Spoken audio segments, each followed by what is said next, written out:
Hey, Shalom. I'm here in my little truck slash dehydrator, and I wanted to show y'all, I wanted to bring you all along with actually sort of taking care of the things that got dry. So let me show you them first.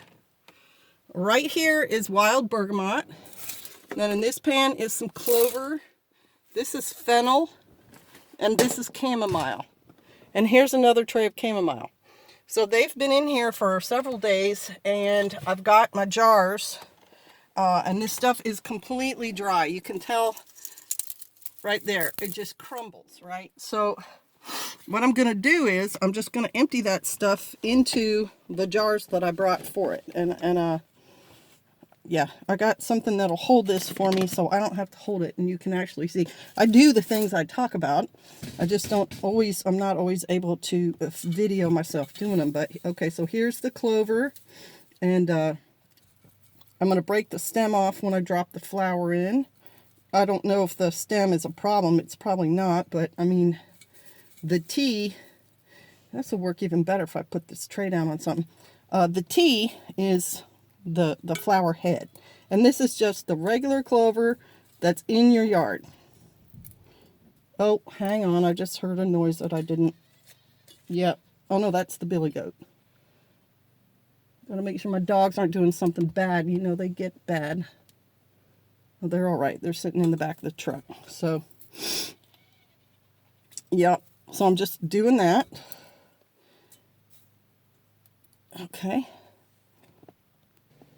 Okay, so there's the clover, the old clover, the new clover on top, and I'll probably get some more to dry. Then the next thing I'll put in there probably will be the wild bergamot, which grows on shofar. And this year we had so much of it, I just thought, all right, I'm going to dry it and I'm going to use it for a tea. And I've got it in a container right here. I don't even have it marked because I just know what it is, but I will mark it eventually. But this is it, and it is so dry. You can hear it crackling. Again, I won't keep the stem, I'll just keep the leaf. I can just nip it off like that, or pull the leaf off myself, but you gotta be careful you don't crush them. But it's super dry, you can hear. And all I did was put it in the truck and leave it here. This is the fennel. It's from the dill family, so it looks like dill, but it smells like licorice, and it's the first time I'm actually drying ours, even though we have tons of it, because Pastor really likes it, and it's, you know, it's really good in cooking. It's used in desserts a lot of the time and cooking with meats. And again, it's just so dry, it'll just come right off.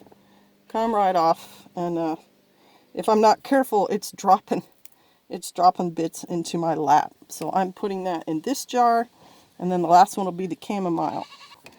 This is the chamomile. I started harvesting it in 2016, but this is last year's and it's almost gone.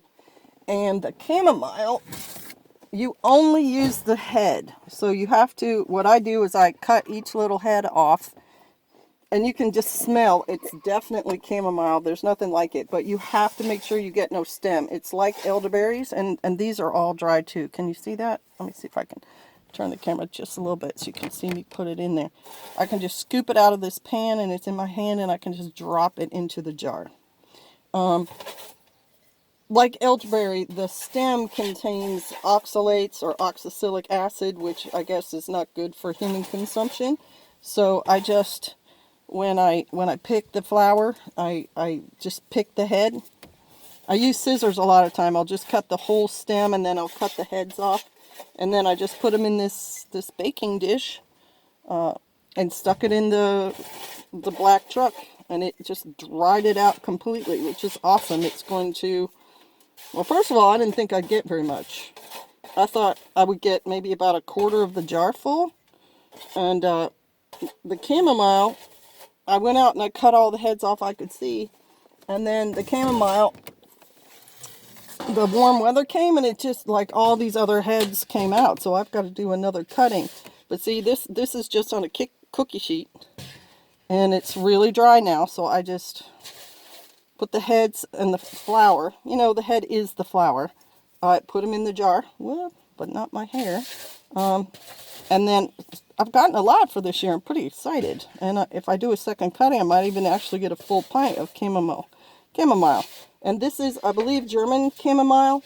And like I said, my daughter-in-law planted the plants. And then the first year or two, we gathered it. But then they moved away. And every year, it's a perennial. So it has, more plants.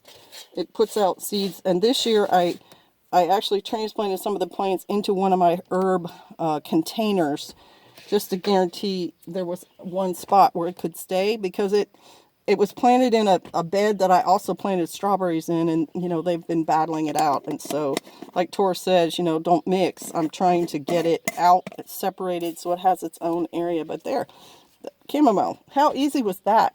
I mean, this is so easy.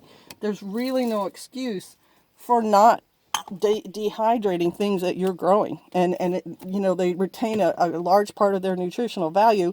It weighs nothing. It's easy to store. You're not having to use electricity like you do if you put it in a freezer, or even to can it. You have to use power to use your canner, unless you do it over a fire. So I love it. I'm super excited about dehydrating, and that's how I'm going to do a lot of food this season. Thanks for sitting here with me. I got to get moving. I got a lot to do today. Bless you. Shalom.